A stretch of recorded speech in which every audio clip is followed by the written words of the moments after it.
भारत सरकार में मेरे सहयोगी जनरल वीके सिंह जी, भारत सरकार में माननीय राज्य मंत्री डॉक्टर संजीव बालियान जी, उत्तर प्रदेश सरकार के पीडब्ल्यूडी मिनिस्टर जतिन प्रसाद जी, माननीय मंत्री धर्मपाल सिंह जी, माननीय श्री कपिल देव अग्रवाल जी, सतीश गौतम जी, मंच पर उपस्थित सभी महानुभाव, अतिथिगण और उपस्थित सभी भाई और बहनों, मैं तीसरी बार आज मुजफ्फरनगर में आया हूं। मैं जब 2 बार आया था तब मैं अपनी बात को याद कर रहा था और मुझे बताते हुए इस बात की खुशी है कि 2 बार मैंने आपको जो जो बातें कही थी वो पूरी तरह हिंदुस्तान से उसकी शुरुआत हुई है, उसको सफलता मिली है। इस बात को मुझे बहुत खुशी है। बालियान जी जब भी मुझे मिलते हैं तो मैं उनसे किसानों की बात करता हूं और मजाक में उनको कहता हूं कि असली जाट तो मैं हूं, आप कहां हो। मेरे क्षेत्र में मैं 3 चीनी मिलें चलाता हूं। 9 लाख टन गन्ना होता है। मैं बिजली से लेकर इथेनॉल से लेकर सब तैयार करता हूं। मैं उस क्षेत्र से आया हूं जहां 10,000 किसानों ने आत्महत्या की है। हमारे क्षेत्र में कपास होता था, पर कपास के किसानों को आत्महत्या करनी पड़ी। हमारे देश में आज परिस्थिति ऐसी है कि जिसके कारण आज किसानों को अनेक समस्याओं का सामना करना पड़ता है। मैं राजनीतिक बात नहीं कर रहा हूं, पर हमारे देश के किसानों की हालत ऐसी है कि जब महात्मा गांधी कहते थे कि हमारा देश गांव में बसता है, तब 80% आबादी गांव में बसती थी, पर आज देश में हमारी 60% आबादी गांव में बसती है और 35 से 40% लोग शहरों में बसते हैं। गांव छोड़कर शहर के तरफ जो गए हैं, कोई खुशी से नहीं गया है, मजबूरी से गया है। और गांव में किसान को अगर फसल का सही दाम नहीं मिल रहा था, गरीबी, भूखमरी और बेरोजगारी के कारण त्रस्त होकर वो गांव में चला गया, शहर में चला गया। बहनों और भाइयों, हमारे यहां ये व्यथा थी कि कपास सस्ता था, कपड़ा महंगा था, गेहूं सस्ता था, ब्रेड बिस्किट महंगे थे। हमारे देश में टमाटर या संतरा सस्ता था, जूस महंगा था और इसी के कारण किसानों को उसके फसल के सही दाम नहीं मिले। इस समस्या का सबसे बड़ा कारण अगर कोई है तो आज हम ग्लोबल इकोनॉमी में हैं। कुछ बातें राजनीतिक चश्मों को निकालकर किसानों को समझने की आवश्यकता है। यह ग्रास रूट रियलिटी है और इसमें सबसे बड़ा कारण है कि आज गन्ना उत्पादक किसान इसलिए हंस रहे हैं। गन्ने के जो मिलें हैं वो बहुत से आपको पैसे इसलिए दे पा रहे हैं क्योंकि ब्राजील में सूखा पड़ा है, इसलिए आप खुश हैं। ब्राजील में शुगर का भाव, चीनी का भाव 22 रुपए किलो है और हिंदुस्तान में चीनी का भाव 32 रुपए किलो है। हमारे देश में 280 लाख टन चीनी लगती है और हमारे देश में हम 360 लाख टन चीनी पैदा करते हैं।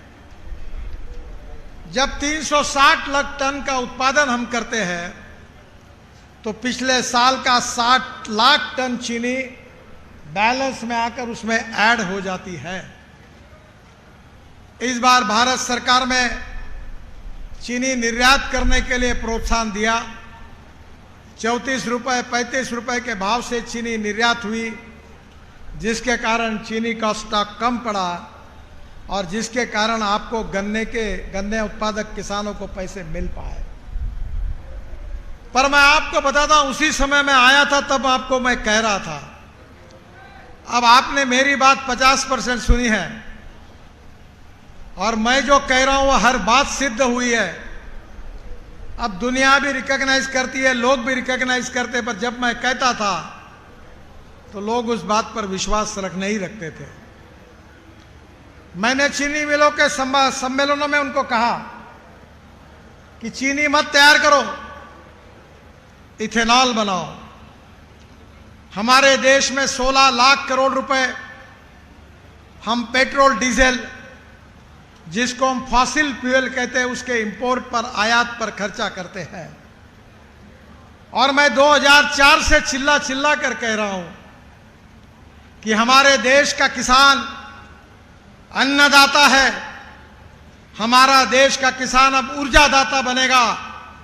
और आज किसान की इस भूमि पर मैं आपके सामने डिक्लेयर करके जा रहा हूं कि आने वाले 5 साल में किसान केवल अन्नदाता और ऊर्जादाता नहीं रहेगा, तो वो किसान डांबरदाता बनेगा, बिटुमिन बनाने वाला किसान होगा। आज आपको मेरी बात एकदम नहीं पटेगी, पर मैं कोई बात ऐसा नेता नहीं हूं कि हवा में बातें करके मैं चला जाऊंगा। मुझे कोई पत्रकार सवाल नहीं पूछ सकता। मेरे में हिम्मत है, अगर हां कहता हूं तो हां, ना कहता हूं तो ना। मेरी बात याद रखना कि गेहूं, चावल और मक्का और गन्ना लगाकर किसानों की जिंदगी बदल नहीं सकती। ये किसान करके मैंने उस बात का अनुभव किया है। और इसलिए जब मैं खुद मेरे यहां 2 लाख लीटर इथेनॉल पर डे तैयार करता हूं, अब 10 लाख लीटर करने वाला हूं। और मेरे क्षेत्र में 10 लोकसभा है और वहां मैंने किसानों को कहा कि अब आप गन्ना लगाइए। भारत सरकार में जो मोलाइसेस होता है, जिसको आप शीरा कहते हैं, तो 4% सी मोलाइसेस निकलता है और उसमें से हमने सी मोलाइसेस से इथेनॉल बनाया। फिर हमारे यहां नई सिस्टम आई, वो बी मोलाइसेस से आई। हमने ज़्यादा की शुगर इथेनॉल में मोलाइसेस में डाल दी, तो 7% मोलाइसेस बी मोलाइसेस करके आया, उससे इथेनॉल बनाया। अब हमने ये अनुमति दी है कि शुगर केन जूस से डायरेक्ट इथेनॉल बन सकता है। शुगर केन जूस से शुगर साइरप बनकर, जिसको हम बायो साइरप कहते हैं, उससे इथेनॉल बनता है। बहनों और भाइयों, इस साल अभी मार्च एंड तक हमारी शुगर फैक्ट्री चली, हमने एक शुगर बनाया नहीं, पूरे शुगर केन जूस से इथेनॉल बनाया। और इथेनॉल बनाने के कारण किसानों को पैसे दे पाए। बहनों और भाइयों, अब भारत सरकार ने ब्रोकन राइस से इथेनॉल बनाने का अनुमति दी है। 1 टन राइस से 480 लीटर इथेनॉल तैयार होता है। मक्के से इथेनॉल तैयार होता है। अब इतना ही नहीं तो बांबू लगाकर हमने इथेनॉल, आसाम में इथेनॉल बनाना शुरू कर दिया है। जो आपकी परली है, जिसको अंग्रेजी में राइस स्ट्रॉ कहते हैं, इंडियन ऑयल के पीछे लगकर हमने प्लांट लगाया है और परली से 1 लाख टन बायो इथेनॉल और 150 ton bio bitumen per day तैयार होता है। बहनों और भाइयों, इथेनॉल की इकोनॉमी बड़े मुश्किल से 70-80 हजार करोड़ की बनी है, पर अब इथेनॉल की इकोनॉमी 5 लाख करोड़ की बनानी है। और ये 5 लाख करोड़ की इकोनॉमी जब बनेगी, जब आप इथेनॉल बनाओगे और सरकार इथेनॉल खरीदी करेगा। आज जनरल वीके सिंह साहब बैठे यहां, हमारे आदरणीय मंत्री जी जतिन प्रसाद जी बैठे, हम घर से निकले और मैंने तीनों को मेरे गाड़ी में बिठाया। वो गाड़ी पेट्रोल पर चलने वाली नहीं थी, वो डीजल पर चलने वाली नहीं थी, वो हाइड्रोजन पर चलने वाली गाड़ी थी, जिसको लेकर मैं ये देहरादून के हाईवे की शुरुआत होती है वहां तक इनको लेकर आया। और मैंने इनको पूछा कि मर्सिडीज गाड़ी में भी बैठकर जैसा कंफर्ट लगता है वैसा पूरा कंफर्ट गाड़ी में था।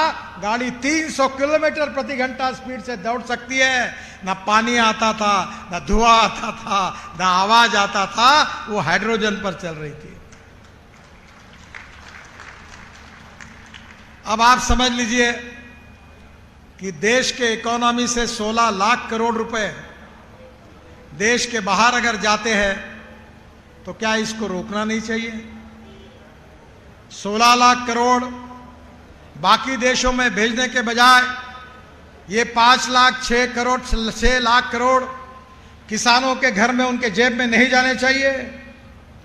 और आपके जेब में अगर ये पैसे आ गए तो गांव गरीब मजदूर किसान की गरीबी दूर हो जाएगी, आप कर्ज मुक्त हो जाएंगे और समृद्ध संपन्न बनाएंगे। इसी के लिए मैं आपके पास आया हूं। मैं जब आपके पास आया था तब बीजेपी का अध्यक्ष था, तो शायद मैं लखनऊ के गन्ना विकास सेंटर में गया था। अब मुझे बहुत खुशी है कि उत्तर प्रदेश में गन्ने का उत्पादन बढ़ा है। मेरे यहाँ 60 एकड़ गन्ना है बालन जी, मेरी पत्नी खेती देखती है। इस साल मुझे 1 एकड़ में 850 क्विंटल गन्ना हुआ, तो भी हमारे यहाँ 1100 क्विंटल, 1200 क्विंटल, और कोल्हापुर, सांगली, सातारा, वेस्टर्न महाराष्ट्र यहाँ 1100 और 1200 क्विंटल तक गन्ना होता है। हाँ? तो पहली बात आपसे मैं अनुरोध करूंगा कि खर्चा कम करके गन्ने का उत्पादन कैसे बढ़ाना, इसको इनको समझाइए। हमारा जो गन्ना है 6 फीट पर लगता है, और मैंने इस समय और अच्छा प्रयोग किया। जो प्रयोग आपने करना चाहिए, मैं रोड पर कुछ बोलूंगा नहीं, थोड़ा बहुत बोलूंगा क्योंकि मैं इसी पर बोलना चाहता हूं। मैंने हमारे यहां हर जगह पर ड्रोन लाए, और जो नैनो यूरिया था वो ड्रोन में डालकर मैंने यूरिया का स्प्रेइंग किया। 1 एकड़ में 4 बोरे यूरिया हम डालते थे। 1 यूरिया का बोरा बराबर 1 बॉटल नैनो यूरिया की कीमत वही है। जब आप बोरे में यूरिया फेंकते हैं, ये लाया इन्होंने नैनो यूरिया, इनके हाथ में है, आरसीएफ बनाती है, और ये 4 बोरे यूरिया जब आप 1 एकड़ में डालते हैं तो 75% वेस्ट होता है और 25% प्लांट को जाता है। जब ड्रोन से यूरिया आप स्प्रे करेंगे तो 4 बोरे के बजाय 2 बोरे में काम होगा, क्योंकि 75% जब ड्रोन से स्प्रेइंग करेंगे नैनो यूरिया तो 75% प्लांट को जाएगा और 25% वेस्ट होगा। तो 1 एकड़ में 2 बोरे की बचत हो गई। To save money is to earn money. दूसरा, मेरे यहाँ मैंने एक उद्योग शुरू किया, आपको टेक्नोलॉजी फुकट में दे दूंगा। ये बाल है ना, बाल, मैं तिरुपति से 1 ट्रक बाल खरीद के लाता हूं हर महीने में, और बालों से एम्यूनो एसिड बनाता हूं। एक बार वो मेरा सैंपल लेके आइए आप, और उसको अलग अलग क्रॉप पर मारिए। प्लांट बूस्टर है, ऐसी ग्रोथ बढ़ती है कि जिसके कारण उत्पादन बढ़ता है। 1 एकड़ में कम से कम 800 क्विंटल अगर गन्ने का उत्पादन होना है तो ये पहले आवश्यक है।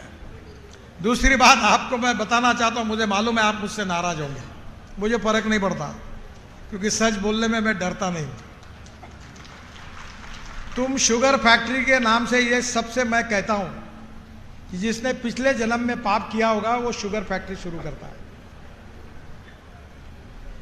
ये कौन सी शुगर फैक्ट्री कौन है, इससे मुझे लेना देना नहीं। मैं इकोनॉमिक्स समझता हूं, मैं MBA फाइनेंस हूं, और बिजनेस और इंडस्ट्री वाले लोग मुझे अच्छा कंसल्टेंट समझते हैं। कोई ऐसा धंधा हो सकता है कि 100 रुपए का रॉ मटेरियल खरीदी करो, 95 रुपए का फिनिश प्रोडक्ट तैयार करो, 15 दिन में रॉ मटेरियल के पैसे दो और साल भर 10-10% माल बेच के बैंक का ब्याज भर के 95 रुपए के भाव से फिनिश प्रोडक्ट बेचो? कोई बच सकता है? हमें तो मजा आती है। ये सरकार आती 50 रुपए टन बढ़ा दो, दूसरी सरकार आती 50 टन रुपए बढ़ा दो, तीसरी सरकार आती 50 टन बढ़ा दो। हमको तो चुनाव लड़ना है और तुम हमको जब तक भाव नहीं बढ़ाएंगे तो हम आपको कैसे जिताएंगे? है क्या हिम्मत बालियान जी बोलने की? नहीं बोलेंगे। अरे पर फल्ली में तेल उतना ही निकालो जितना है। इसीलिए इथेनॉल आया। शुगर बनाना घाटे में। ग्लोबल इकोनॉमी में एग्रीकल्चर प्रोड्यूस के भाव डिमांड एंड सप्लाई के साथ रिलेटेड है। हमारे देश में 1.5 लाख करोड़ रुपए का खाद्य तेल आयात होता है क्योंकि हमारे देश में खाद्य तेल की कमी है। हमारे देश में गेहूं सरप्लस, चावल सरप्लस, मक्का सरप्लस, शुगर सरप्लस, फर्टिलाइजर के भाव बढ़ रहे, इंसेक्टिसाइड के भाव बढ़ रहे। कोई भी सरकार आए, डिमांड एंड सप्लाई के रेशियो पर भाव मिलता है। यह ग्लोबल इकोनॉमी है। और इसलिए बहनों और भाइयों, शुगर जब तक होती रहेगी तब मुश्किलें बढ़ती रहेगी। शुगर से इथेनॉल बनेगा तो वहां गैप है, वहां इंपोर्ट कम होगा, वहां पैसा मिलेगा और किसानों को भी भाव अच्छा मिलेगा, किसानों का भी कल्याण होगा, देश का इंपोर्ट बचेगा और प्रदूषण समाप्त होगा। अब मैं आपको बता रहा हूं, मैं बहुत बार आता हूं, बाल्यान जी को बोलता हूं, अगले बार आऊंगा तो मेहरबानी करके इतना काम करिए। मैं ट्रांसपोर्ट मंत्री हूं।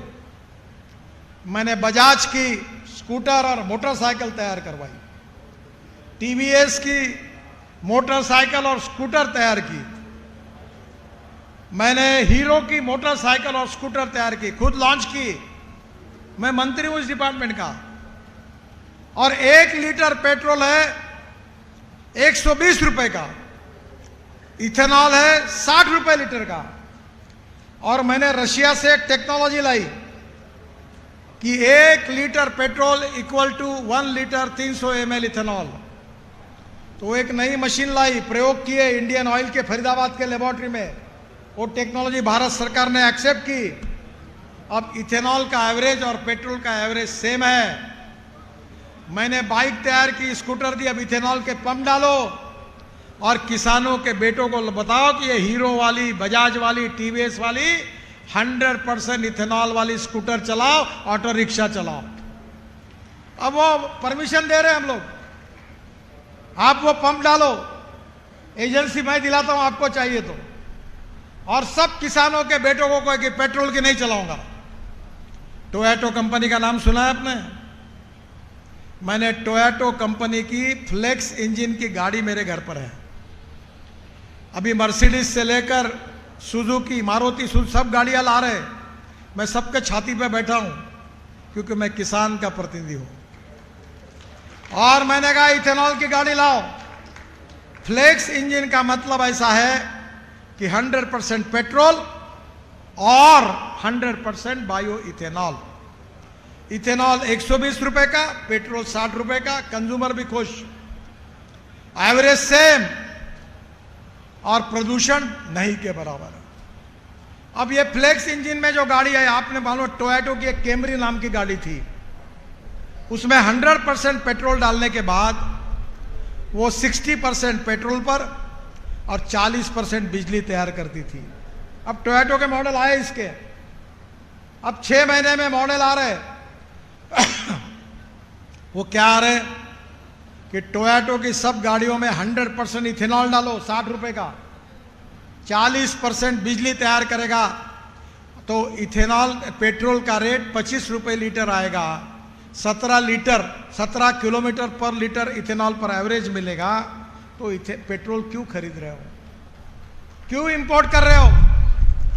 क्या हमारे देश का किसान समृद्ध संपन्न नहीं होना चाहिए? क्या हमारे देश का 16 लाख करोड़ का इंपोर्ट कम नहीं होना चाहिए? मैं यही काम कर रहा हूं, 2004 से कर रहा हूं। पर लोगों को पठाना आउट ऑफ बॉक्स, ये जो होता है ना, हमारे जानवर का सम्मेलन है आज। ये बैलों को भैंसों को मालूम है, एक बार लाइन लगा दो सीधी नीचे मुंडी डाल के चलती है, वैसे ही चलते हैं लोग। आउट ऑफ बॉक्स कोई बात करते हैं तो विश्वास नहीं रखते। मेरी पत्नी ने एक दिन, मैं खाने पे बैठा था तो मुझे कहा, आप बोल रहे हैं कि पानी से हाइड्रोजन निकलेगा, ऑक्सीजन अलग होगा, और फिर हाइड्रोजन पे गाड़ी चलेगी, ट्रक चलेगी, बसेस चलेगी, रेलवे चलेगी, हवाई जहाज चलेगी, steel industry, pharmaceutical, chemical industry चलेगी, और हाइड्रोजन इंपोर्ट एक्सपोर्ट करने वाला देश बनेगा। हम एनर्जी को आयात करने वाले नहीं, इंपोर्ट करने वाले बनेंगे। ये कैसे होगा? मेरा ही विश्वास आपके ऊपर नहीं बैठता तो लोगों का कैसा बैठेगा? तब मैंने तुरंत बोला कि मेरे में और लोगों के बीच में बहुत अंतर है। मैंने तुरंत रात को 8:30 बजे फोन किया विक्रम किर्लोस्कर, बेचारे का देहांत हो गया, जो टोयोटा इंडिया का अध्यक्ष है, मालिक था। मैंने कहा, विक्रम, मुझे हाइड्रोजन पे चलने वाली गाड़ी चाहिए 8 दिन के अंदर। बोले, सर 8 दिन में कहां से लाओ? बोला, कहीं से भी लाओ। मेरे ऊपर विश्वास नहीं रखते लोग। मैं बता रहा हूं, हाइड्रोजन की बात कर रहा हूं। मुझे मालूम है चमत्कार के बिना जनता नमस्कार नहीं करती। और मैंने हाइड्रोजन की कार लाई, उसका नाम है मिराई। जापानी शब्दों में मिराई का वर्ड होता है भविष्य। और उसी गाड़ी में मैंने इनको बिठाया था।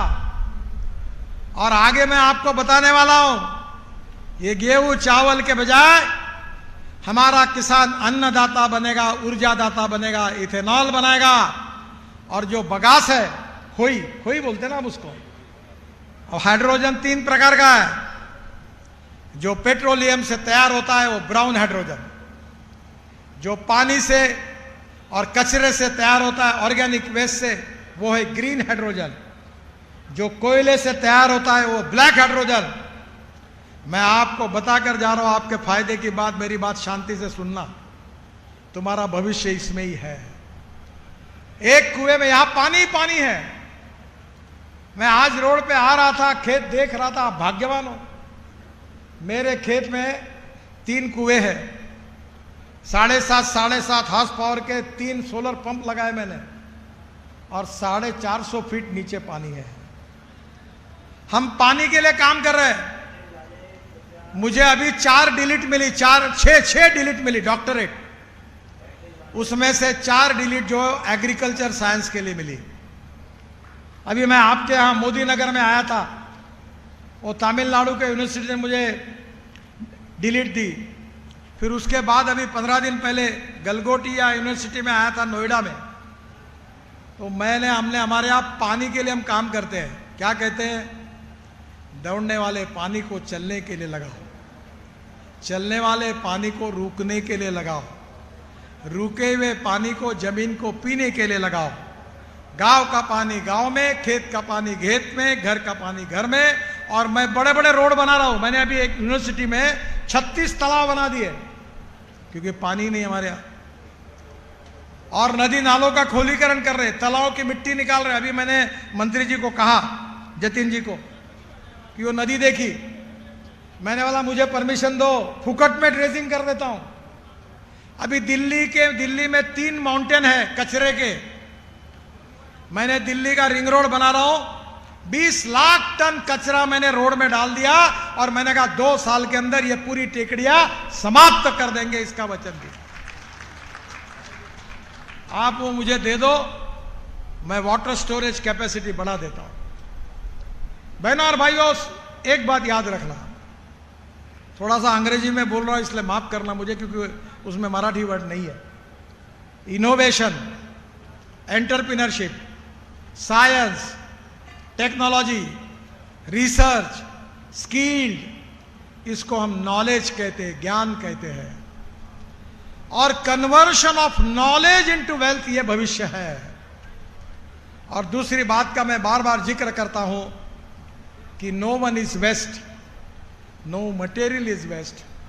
It is depending upon the vision of the leadership, it is depending upon the appropriate technology, you can convert waste into wealth.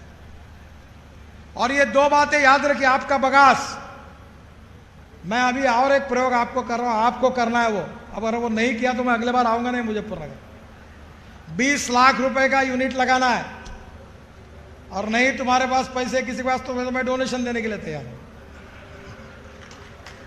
और ये जो परली जला रहे हैं, ये परली से 70% डांबर तैयार होगा, बिटुमिन, और 30% बायोचार तैयार होगा, ऑर्गेनिक कार्बन। जहां 0.80 जिस जमीन में ऑर्गेनिक कार्बन है, वहां गन्ने का उत्पादन 100 टन यानी 1000 क्विंटल है, 1000 क्विंटल। आप ये प्लान डालिए, मैं डाल रहा हूं मेरे यहां। CSR, सेंट्रल रिसर्च और ऑर्गेनाइजेशन, भारत सरकार, सबने अप्रूव कर दिया है। और मैंने कहा है कि इस देश में 80 लाख टन बिटुमिन लगता है, 50 लाख टन इंडियन रिफाइनरीज देती है, पेट्रोलियम रिफाइनरीज, और 30 लाख टन इंपोर्ट होता है। बालियान जी, मैं 30 लाख टन बिटुमिन मैं खरीदने के तैयार हूं, 30,000 करोड़ का।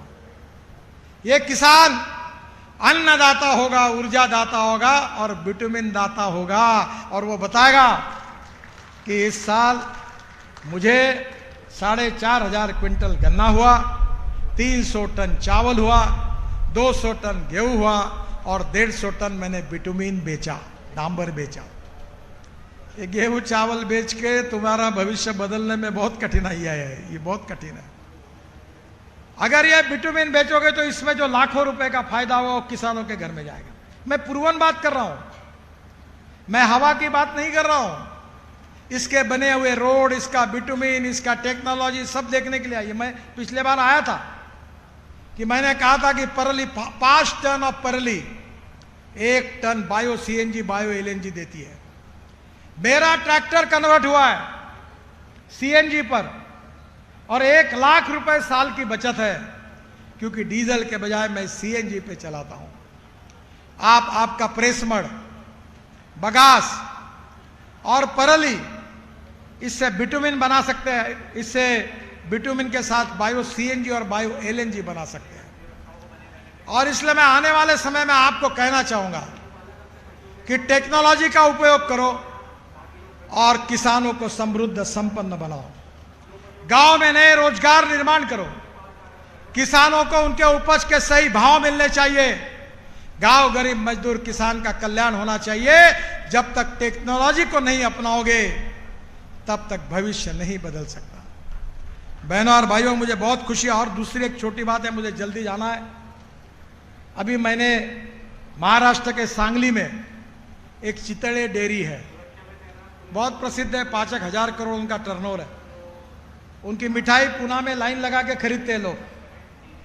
तो उनके एक प्लांट का उद्घाटन किया था, और बाल्यान जी, पुरुषोत्तम रूपाला जी को मैंने पूरा समझाया। अब आपका काम है ये सेंटर यहां शुरू करो।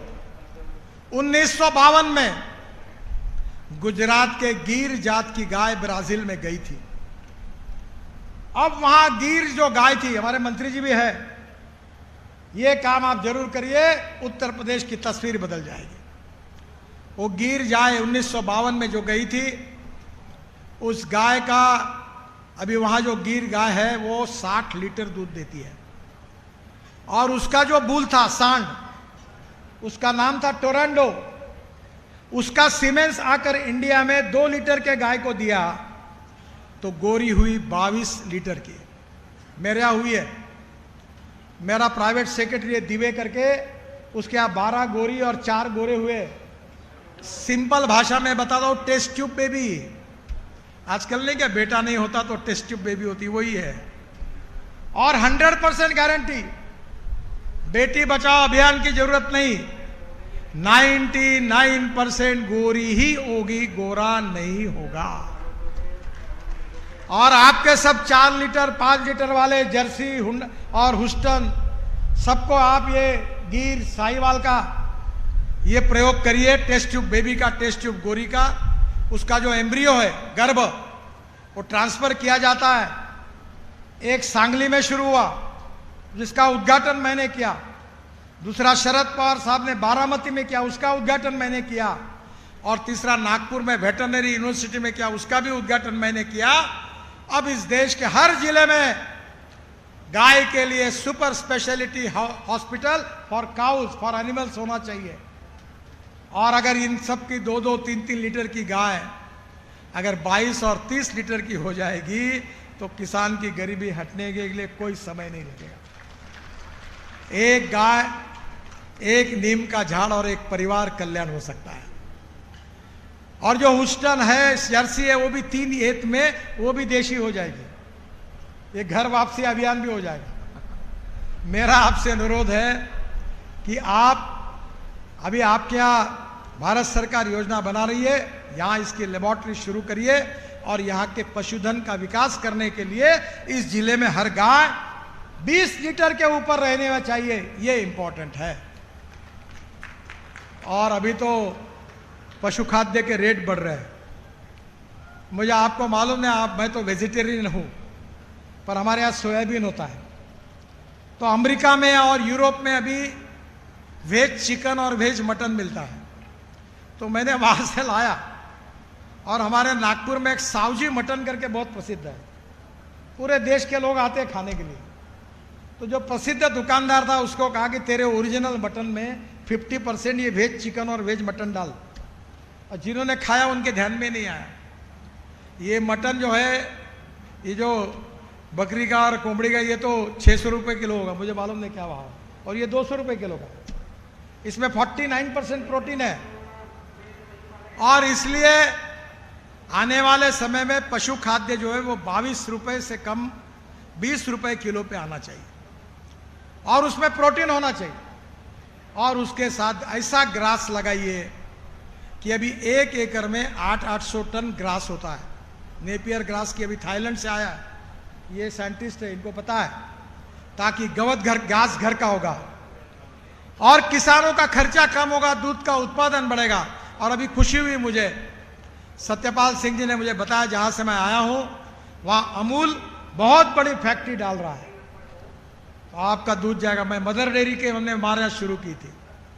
बहनों और भाइयों, गांव गरीब मजदूर किसान का कल्याण करना यही देश की आवश्यकता है।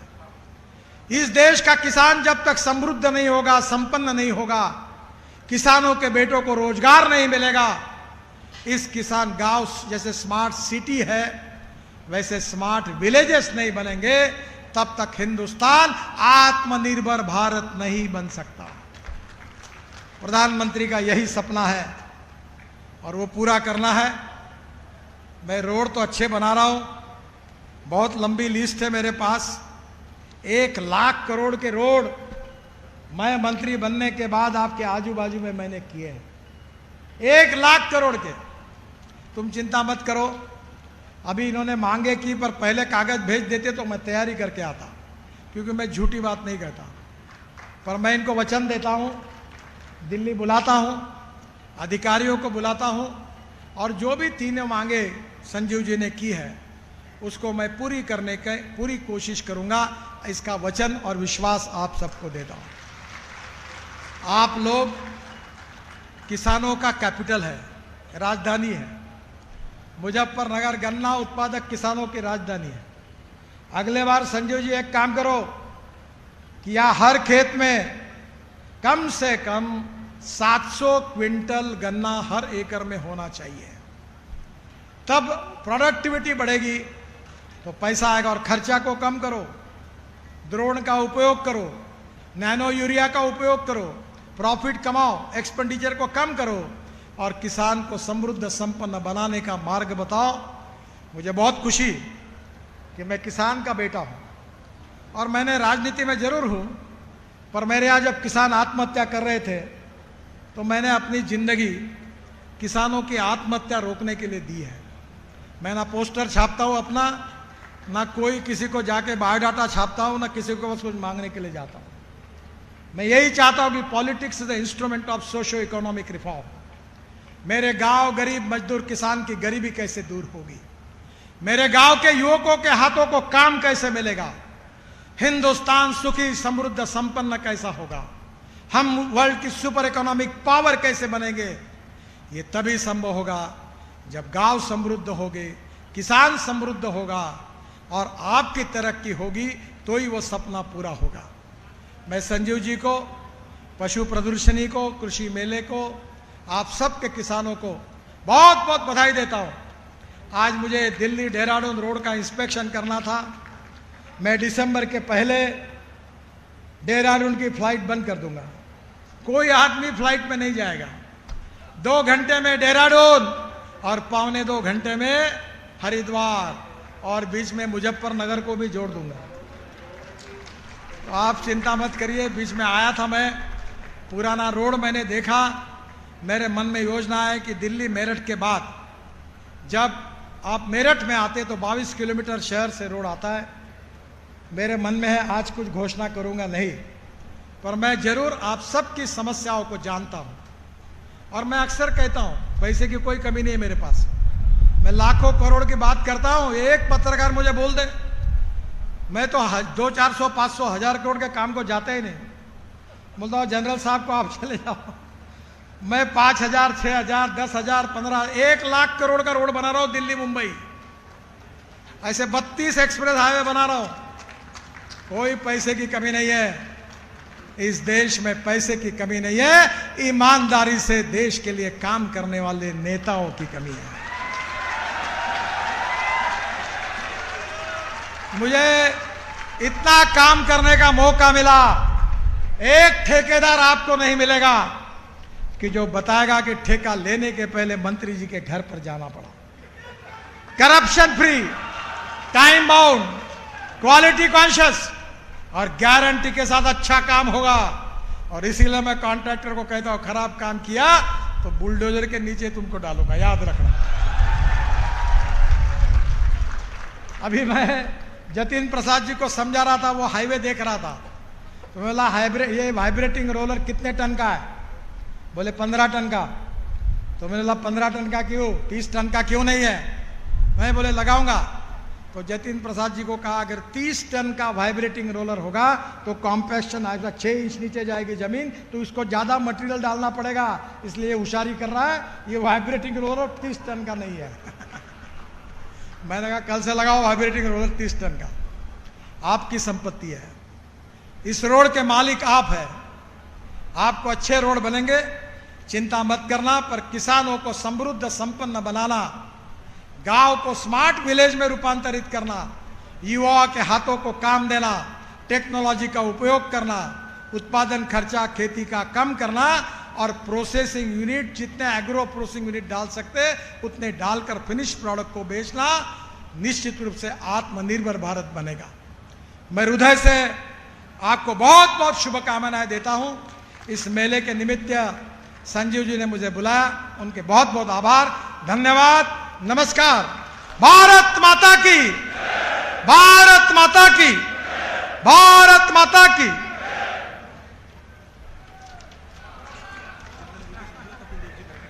अद्भुत। मशहूर समाज सेवी लाला चंदूलाल जी कबाड़ी का शोरूम सिंगला फर्नीचर्स, भिवानी का नंबर 1 फर्नीचर शोरूम। घर आप बनाइए, उसको सजाएंगे हम। सिंगला फर्नीचर्स की एक्सक्लूसिव रेंज के साथ, जैसे sofa set, dining table, double bed, show pieces. इसके अलावा आपको यहाँ मिलेंगे फैंसी मंदिर, अलमारी, सोफा कम बेड, झूले, ऑफिस कुर्सी व टेबल। दिल्ली व गुड़गांव से मिलने वाला फर्नीचर अब आपके शहर भिवानी में सिंगला फर्नीचर्स पर मिलेगा, वो भी बेहतरीन रेंज व उत्तम क्वालिटी के साथ। हमारे यहाँ फर्नीचर्स आइटम खुद के कुशल कारीगरों द्वारा तैयार किए जाते हैं। तो सजाइए अपने सपनों का घर सिंगला फर्नीचर्स के साथ। खुद का भरोसा व बाजार से सस्ता। सिंगला फर्नीचर्स, 49 न्यू काठ मंडी, लोहारू रोड, भिवानी।